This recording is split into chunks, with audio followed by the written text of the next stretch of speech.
Hello दोस्तों, नमस्ते, प्रणाम, जय श्री राम जी। आप सबका स्वागत करती हूँ दोस्तों अपना यूट्यूब चैनल में। तो आज मैं बहुत ही प्यारा दूल्हे का गीत लेकर आई हूँ। आप लोग जरूर सुनिएगा।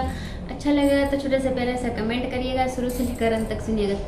ई बर के खोजल हो, ई बर के खोजल हो, ई बर बाबा खोजले हो, ई बर चाचा खोजले हो, ई बर करिया ठायले हो, हमरा लाल बतासा गाटाई के घस काटायले हो, हमरा लाल बतासा गाटाई के घस काटायले हो, ई बर लौट के जइहे हो, ई बर फिर के जइहे हो, हमरा शाम सुंदर गौरी के घस काटायले हो, हमरा शाम सुंदर गौरी के चियर बउकायले हो, ई बर के खोजल